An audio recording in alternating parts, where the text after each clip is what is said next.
এখন সূরা ফাতিহার প্রথম শব্দটি মুসলিমরা সব সময় ব্যবহার করেন, সব সময়। ওই শব্দটা কি? আলহামদুলিল্লাহ। আমরা এটা ব্যবহার করি আমাদের দৈনন্দিন কথাবার্তায়, একে অপরের সাথে সাক্ষাতের সময়।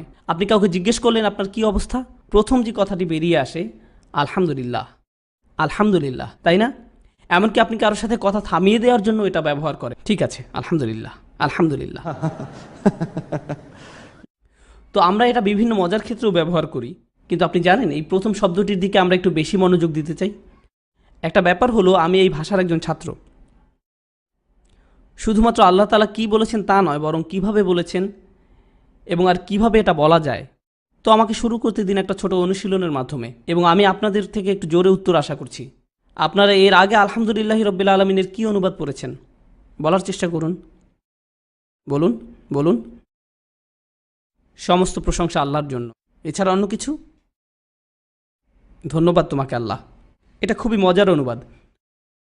ধন্যবাদ তোমাকে আল্লাহ। এটা আমাকে আমার শাশুড়ির কথা মনে করিয়ে দেয়, কারণ একসময় তিনি এত খুশি ছিলেন যে তিনি বলে ফেললেন জাজাক আল্লাহ আল্লাহ। অনেক অনুবাদ বলে সমস্ত প্রশংসা আল্লাহর জন্য, ধন্যবাদ আল্লাহকে, তাই না? কিন্তু আজকে আমি কিছু দিয়ে শুরু করব। হামদ শব্দের অর্থ আরবি ভাষায় দুইটা জিনিস বোঝায়, এবং আমি চাই আপনারা সবাই এটা মনে রাখবেন। হামদ বোঝায় দুইটা জিনিস। এর প্রথম মানে হলো আসানা, যার অর্থ প্রশংসা, প্রশংসা। দ্বিতীয়টি হলো ধন্যবাদ। প্রশংসা এবং ধন্যবাদ এগুলো দুটি ভিন্ন জিনিস, তারা একরকম নয়, তারা একরকম নয়। প্রথমে যে আলোচনা আমি আপনাদের সাথে করব তা হলো প্রশংসা এবং ধন্যবাদের মাঝে পার্থক্য কোথায়। প্রথমত আমি চাই এটা আপনাদের এবং আমাকেও স্মরণ করাতে। আপনি রাস্তা দিয়ে হাঁটছেন, এমন সময় আপনি খুবই সুন্দর একটি গাড়ি দেখলেন। আপনি তখন কি করেন? প্রশংসা না ধন্যবাদ দেন? আশা করি আপনি এটাকে ধন্যবাদ দেন না। যেমন আপনি গাড়িটির কাছে যে এর হুডের উপর হাত চাপড়িয়ে বলেন না যে তোমাকে ধন্যবাদ BMW, আপনি সেটা করেন না। আপনি বলেন চমৎকার গাড়ি, আপনি প্রশংসা করেন। প্রশংসা একটা ভিন্ন বিষয়। এখন উদাহরণস্বরূপ আপনি এমন কারো বাসায় গেলেন যার মাত্রই বাচ্চা হয়েছে। যদিও আমার ব্যক্তিগত মতামত হলো সদ্যজাত বাচ্চা দেখতে বয়স্ক লোকের মতো, কিন্তু আপনি যাবেন এবং সুন্দরভাবে বলবেন খুব সুন্দর, ওয়াও খুব সুন্দর, খুব সুন্দর। যদিও তাকে দেখতে অদ্ভুত লাগে কিংবা ডাইনোসরের মতো। আমি এটা বলতে পারি, আমার 6টা বাচ্চা আছে, আমার একটুও লজ্জা লাগে না। যাই হোক, আপনি একটি পরিবারের কাছে যান এবং বলেন কি চমৎকার বাচ্চা। আপনি এখন কি করলেন? আপনি কি প্রশংসা করলেন না ধন্যবাদ দিলেন? প্রশংসা করলেন। আপনি বাচ্চাটাকে ধন্যবাদ দেন না, আপনি এর প্রশংসা করেন। আপনি যখন কোনো খেলা দেখেন এবং একজন ভালো খেলোয়াড় দেখেন, আপনি তার প্রশংসা করেন, ওয়াও অসাধারণ। আপনি সেই খেলোয়াড়কে ধন্যবাদ দেন না, আপনি তার প্রশংসা করেন। বোঝা গেল? কিন্তু ধন্যবাদ দেয়া সম্পূর্ণ ভিন্ন। আপনি তখনই কাউকে ধন্যবাদ দেন যখন কেউ আপনার জন্য কিছু করে, যখন কেউ আপনার জন্য কিছু করে। সুতরাং যখন আপনি মনোমুগ্ধকর কিছু দেখেন, যখন আপনি সুন্দর কিছু দেখেন, যখন আপনি এমন কিছু দেখেন যা আপনাকে মুগ্ধ করে, কৌতূহলী করে, তখন আপনি এর প্রশংসা করেন। যখন কেউ আপনার উপকার করে, যখন কেউ আপনার জন্য ভালো কিছু করে, আপনি তাকে ধন্যবাদ দেন, তবে নিহাত প্রশংসা করেন না। যখন আপনি কারো প্রশংসা করেন তার মানে এই না যে আপনি তাকে ধন্যবাদও দেন। এটা পরিষ্কার? যখন আপনি কোনো কিছুর প্রশংসা করেন, এটা এমন না যে আপনি তাকে ধন্যবাদ দেবেন, কিন্তু এর বিপরীতটাও সত্য। যখন আপনি কোনো কিছুকে ধন্যবাদ দেন বা কাউকে ধন্যবাদ জানান, তার মানে এই না যে আপনি তার প্রশংসা করেন। এটা নিয়ে কিছুক্ষণ চিন্তা করা যাক। কিভাবে আপনি কাউকে ধন্যবাদ জানাবেন তার প্রশংসা না করে? আপনাদের আমি কোরআন থেকে একটা দুইটা উদাহরণ দিব। আপনারা জানেন মুসা আলাইহিস সালাম খুব অদ্ভুত পরিবারে বড় হয়েছেন। কোথায় বড় হয়েছেন? তাঁর ঠিকানা কি ছিল? বেশ বিখ্যাত ঠিকানা, তাই না? তো ফেরাউন তাকে সন্তান হিসেবে নিয়েছিল। দেখুন, ফেরাউনই তাকে লালন পালন করেছে। আর অনেক বছর পর মুসা আলাইহিস সালাম যখন ফিরে এলেন, ফেরাউন মূলত বলেছিল কি করে, কোন সাহসে তুমি আমার সাথে এভাবে কথা বলছো? এবং ফেরাউন তাকে বলেছিল, আমরা কি তোমাকে নবজাতক হিসাবে লালিত পালিত করিনি? আমরা কি তোমাকে এখানে লালন পালন করিনি আমাদের মাঝে? তুমি কি তোমার জীবনের অনেকগুলো বছর এখানে কাটাওনি? তুমি কি করে আমাদের সাথে এভাবে কথা বলছো? সে কি বলেছিল? তুমি কি না, তুমি কি না, শূন্যস্থানটি পূরণ করুন। না না, উত্তর এটা না যে তোমার কি ঘুম পাচ্ছে না, এটা উত্তর না। তুমি কি কৃতজ্ঞ না? তুমি কি কৃতজ্ঞ নও? এবং মুসা আলাইহিস সালাম উত্তরে বললেন, ওয়াতিলকা নি'মাতুন তামান্নুহা আলাইয়া, সেটা তো ছিল আমার প্রতি আপনার একটা অনুগ্রহ, ধন্যবাদ। এটা ছিল তার ধন্যবাদ দেওয়ার ধরন। অন্যভাবে বললে ফেরাউন কখনোই প্রশংসিত হবে না, না কোনো নবী প্রশংসা করবেন, না কোনো মুসলিম প্রশংসা করবেন। কিন্তু যখন সে কারো প্রতি অনুগ্রহ করে তখন সে কি প্রাপ্য? ধন্যবাদ প্রাপ্য। প্রশংসা ছাড়াও ধন্যবাদ জানানো সম্ভব। কুরআন মাতা পিতার অধিকারের কথা বলে। মাতা পিতারা এটা জানেন, কারণ এটা নিয়ে সবসময় কথা বলেন। কুরআন পিতামাতার অধিকারের কথা বলে, আর পিতামাতা সম্পর্কে আল্লাহ বলেন, কৃতজ্ঞ হও আমার প্রতি ও তোমার পিতামাতার প্রতি। তোমার বাবা মা যদি তোমাকে শিরক করতে বাধ্য করে, শিরক তো খুবই খারাপ, আমার মনে হয় না এর থেকে খারাপ কিছু হতে পারে। তোমার বাবা মা যদি তোমাকে শিরক করতে বলে তাদের কথা শুনবে না, কিন্তু আয়াতের শুরুতেই বলছেন তবুও তাদের প্রতি কৃতজ্ঞ হতে হবে। তাহলে তারা যদি শিরক করে আপনি কি তার প্রশংসা করবেন? আপনি প্রশংসা করবেন না। কিন্তু যেহেতু তারা আপনার বাবা মা, আপনি কি করবেন? ধন্যবাদ দিবেন। তবুও তাদের ধন্যবাদ দিবেন। ইব্রাহিম আলাইসাল্লামের কথা ভাবুন, তিনি তার বাবার কাজটার প্রশংসা করতেন না, কিন্তু তবুও তিনি কৃতজ্ঞ ছিলেন, তাই না? তাই আমি বলতে চাচ্ছি আপনাদের সাথে প্রথম কথা হবে আল হামদ নিয়ে। সূরা ফাতিহাতে হামদ মানে দুইটা বিষয়, আপনারা কি সেগুলো বলতে পারেন? প্রশংসা এবং কৃতজ্ঞতা। এবং এ দুটোই কি একই নাকি ভিন্ন? ভিন্ন। আর আপনি চাইলে কৃতজ্ঞ না হয়েও প্রশংসা করতে পারবেন, আবার প্রশংসা না করেও কৃতজ্ঞ হতে পারেন। এখন চলুন দেখি আল্লাহ রাব্বুল আলামিন আলহামদুলিল্লাহতে কি বলছেন। আল্লাহ বলছেন প্রশংসা আল্লাহর জন্যই। তিনি এটাও বলছেন কৃতজ্ঞতাও আল্লাহর জন্যই, এবং তিনি যে কোনো একটার কথা বলছেন না। যদি আরবিতে বলে আল মাদহুলিল্লাহ, এর অর্থ দাঁড়ায় প্রশংসা আল্লাহর জন্য। অনুবাদ ঠিকই আছে, কারণ মাদ অর্থ শুধু প্রশংসা, প্রশংসা। যদি বলা হয় আশ-শুকরুলিল্লাহ, যদি এমন বলা হয় তবে এর অর্থ এটা মানতে সমস্যা নেই, আল্লাহর জন্য কৃতজ্ঞতা, আল্লাহর জন্য কৃতজ্ঞতা।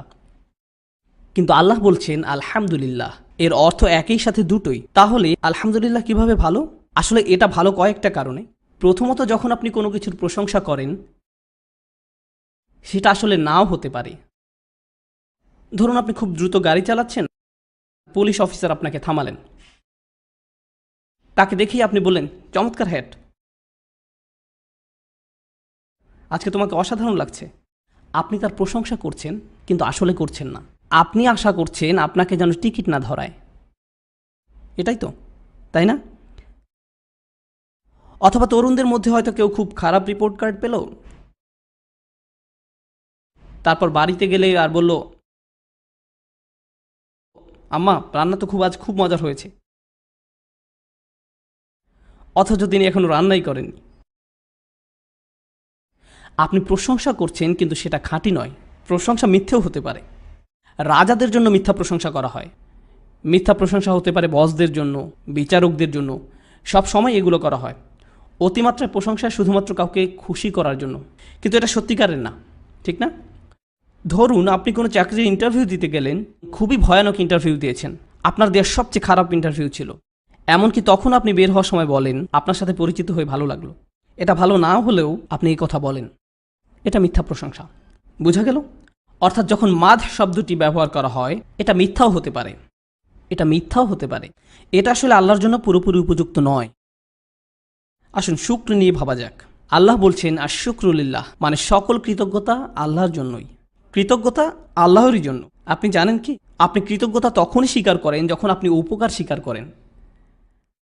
আপনার জন্য কিছু করা হয়েছিল এবং আপনি বুঝতে পেরেছেন যে এটা আপনার জন্যই করা হয়েছিল, এবং শেষ পর্যন্ত আপনি কৃতজ্ঞতা জানান। আপনার গাড়ির চাকা পাংচার হয়ে গেছে, কেউ এসে আপনাকে সাহায্য করলো, আপনি বলবেন ধন্যবাদ।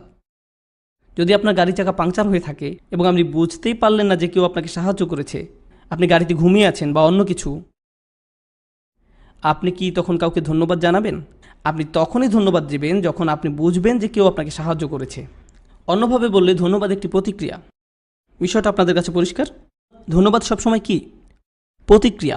আপনি কখনোই ধন্যবাদ দিয়ে শুরু করেন না, কখনোই না। আপনি হয়তো হাঁটছেন, কারোর সাথে দেখা হলেই বলেন না এই যে ধন্যবাদ। আপনি এটা করবেন না, এটা অদ্ভুত। আল্লাহ আয্যা ওয়া জাল্লা হামদ শব্দটি ব্যবহার করেছেন, যা একই সাথে প্রশংসা এবং কৃতজ্ঞতা বোঝায়। এবং হ্যাঁ, আরবি ভাষায় হামদ আরবি শব্দ হিসেবে এটা শুধু অকৃত্রিমই হতে পারে, এটা তৈরি করা যায় না, এটা কৃত্রিম হয় না এবং এটা কোনো প্রতিক্রিয়াও না। এটা প্রতিক্রিয়া না, এটা আল মাদহুলিল্লাহ বলার চেয়েও বেশি শক্তিশালী, এটা শুকরুলিল্লাহ বলার চেয়েও অধিক শক্তিশালী, এটা এই দুইয়ের চেয়েও আরও ব্যাপক। আল্লাহ এমন কিছু বেছে নিয়েছেন যা একত্রে এই দুইয়ের চেয়েও ভালো। সুবহানাল্লাহ। সবশেষে ইংরেজিতে আমার কতগুলো শব্দ ব্যবহার করতে হবে হামদ বোঝাতে? এই পর্যন্ত কতগুলো শব্দ ব্যবহার করতে হবে? 2টি। কিন্তু আল্লাহ কয়টি শব্দ ব্যবহার করেছেন? 1টি। এখানে আপনি কোরআন এবং এর অনুবাদ করার একটা জটিলতা সম্পর্কে শিখলেন। কখনো কখনো আল্লাহ একটি শব্দ ব্যবহার করেছেন, কিন্তু এর সম্পূর্ণ ধারণা পেতে হলে আপনার অনেকগুলো শব্দ লাগবে। কিন্তু কি হতো যদি আল্লাহ 2টি শব্দ ব্যবহার করতেন? কি হতো যদি আল্লাহ বলতেন আল মাদহু ওয়া শুকরুলিল্লাহ? যদি আল্লাহ নিজেই 2টি শব্দ ব্যবহার করতেন, প্রশংসা এবং কৃতজ্ঞতা আল্লাহর জন্য, যদি তিনি উভয় শব্দই ব্যবহার করতেন, এটা কি একই রকম হতো? আসলে হতো না। আরবি ভাষার একটা সুন্দর নীতির জন্য এটা একই রকম হতো না। সত্যি বলতে এটা আসলে সকল ভাষারই একটা মূল নীতি। আরবিতে একটি প্রবাদ আছে, খায়রুল কালামি মা কাল্লা ওয়াদাল্লা, যার অর্থ হলো সবচেয়ে ভালো কথা সেটাই যেটা অল্প শব্দে সম্পূর্ণ ভাব প্রকাশ করে। অল্প শব্দ ব্যবহার করে সম্পূর্ণ ভাব প্রকাশ করে, এটাই সবচেয়ে ভালো কথা। এখন আপনাদের কারো কারো মাশাআল্লাহ এমন কিছু বন্ধু আছে যারা আপনাদের সাথে 30 মিনিট অবধি কথা বলছে, কিন্তু আসল কথাটাই এখনও গোছাতে পারলো না। তারা অনেক কথা বলেও যেন কিছুই বলে না। আপনি তখনও আশায় থাকেন তারা হয়তো আসল কথাটা বলবে, তাই না? আসলে সাধারণ বিষয় বর্ণনা করতে অনেক বেশি শব্দ ব্যবহার করা। যেমন আমি আজ এমন এক স্থাপত্য শৈলীর কাছ থেকে যাচ্ছিলাম যেটা একের পর এক পদক্ষেপ ব্যবহার করে এক তলা থেকে অন্য তলায় যেতে। আপনি শুধুমাত্র সিঁড়িই ব্যবহার করেছেন। শুধু বলুন যে আপনি সিঁড়ি ব্যবহার করেছেন। আপনার অপ্রয়োজনীয় বর্ণনা দিতে হবে না। সংক্ষিপ্ত কথাই সবচেয়ে ভালো কথা, সেটা অল্প, বলাও সহজ। সুতরাং আল হামদ বলা আল মাদহু ওয়া শুকরুলিল্লাহ বলার চেয়ে ভালো। কিন্তু এখানে আরও একটা পার্থক্য রয়েছে, আর সেটা হলো পুরনো আরবিতে যখন আপনি 2টি জিনিসের মধ্যে এবং ব্যবহার করেন, এবং শব্দটি খুবই সাধারণ যা আমরা সবসময় ব্যবহার করি, কিন্তু যখন আপনি এবং শব্দটি আরবিতে ব্যবহার করেন, এবং এর আরবি প্রতিশব্দ কি কেউ জানেন? ওয়া। এটা 2টি জিনিসকে আলাদা করে, এমনকি অর্থের দিক দিয়েও। আপনি কি তার মানে জানেন? যদি বলেন আল মাদহু ওয়া শুকরুলিল্লাহ, আপনি আসলে বলছেন আল্লাহর প্রশংসা কিছু জিনিসের জন্য এবং কৃতজ্ঞতা অন্য কিছু জিনিসের জন্য। এটা সবসময় একত্রিত হয় না, কারণ শব্দগুলো একত্রিত না। যেহেতু আপনি তাদের আলাদা করছেন, কখনো আপনি আল্লাহর প্রশংসা করছেন কৃতজ্ঞতা প্রকাশ না করে, আবার কখনো আপনি আল্লাহর কৃতজ্ঞতা প্রকাশ করছেন তার প্রশংসা না করে। কিন্তু যখন আপনি আলহামদুলিল্লাহ বলেন, যে কারণেই আলহামদুলিল্লাহ বলেন না কেন, বাস্তবতা কি? আপনি আল্লাহর প্রশংসা এবং কৃতজ্ঞতা একই সময়ে প্রকাশ করছেন। আপনার যে কোনো একটি বেছে নিতে হবে না। এখন উদাহরণস্বরূপ আপনি একটা সুন্দর গাড়ির পাশ দিয়ে হেঁটে যাচ্ছেন এবং এই সুন্দর গাড়িটির দিকে তাকান এবং বললেন আলহামদুলিল্লাহ। আপনি কি করলেন? আপনি আল্লাহর প্রশংসা করলেন মানুষকে এই ক্ষমতা দেওয়ার জন্য, এটা নকশা করার, এটা তৈরি করার ক্ষমতা দেওয়ার জন্য, এবং আপনি আল্লাহর কৃতজ্ঞতা প্রকাশ করলেন এর ভেতরে বসে থাকার সুযোগ দেওয়ার জন্য। অথচ এর মালিক হয়তো জানেন না। আপনি একই সাথে প্রশংসা করছেন এবং ধন্যবাদ দিচ্ছেন। আপনি এটাই করছেন। এটাই প্রকাশ করে একজন মুসলিমের আচরণ কেমন। তো ধরুন কেউ আপনার সাথে কথা বলতে আসলো, দিনটা আপনার খারাপ যাচ্ছিল, কেমন চলে? ও আলহামদুলিল্লাহ। আপনি কিন্তু আসলেই আল্লাহর প্রশংসা করছেন না। আলহামদুলিল্লাহ শুধুমাত্র বলার জিনিস নয়, এটা একটা আচরণগত ব্যাপার। এটা আপনার মনোভাবের সাথেও জড়িত। মুখ দিয়ে কি আসলো সেটা আল্লাহর কাছে মুখ্য নয়। আল্লাহর কাছে মূল্যবান হচ্ছে যে কথা অন্তর থেকে আসে। তাই যখন আমরা আলহামদুলিল্লাহ বলি তখন যেন মন থেকেই বলি। উদাহরণস্বরূপ বলা যায়, আপনি জ্যামে আটকে থেকেও বললেন আলহামদুলিল্লাহ। এমনটা ভাবা একটু কঠিনই বটে, তাই না? কারণ আমি জানি আপনারা প্রায় জ্যামে পড়েন। তাই যখন আপনি জ্যামে বসেও আলহামদুলিল্লাহ বলেন, তার মানে আপনি কি বলছেন? হে আল্লাহ, এটা দেখতে হয়তো খারাপ মনে হচ্ছে, কিন্তু আমি নিশ্চিত এর পেছনে একটা কারণ অবশ্যই আছে এবং আমার জন্য ভালো কিছু, এবং আমি আপনাকে এর জন্য ধন্যবাদ জানাই এবং আপনার প্রশংসা করছি কারণ আমি নিরাপদে আছি। আমি খুশি কারণ আমার জন্য একটা গাড়ি আছে যা নিয়ে জ্যামে আটকে থাকতে পারি, কিন্তু কমপক্ষে একটা গাড়ি তো আছে। এজন্য যে আমার একটা চাকরি আছে। আপনি ইতিবাচক চিন্তা করতে শুরু করেছেন। আলহামদুলিল্লাহ যা করে তা হলো একজন মুসলিমকে ইতিবাচকভাবে ভাবতে বাধ্য করে।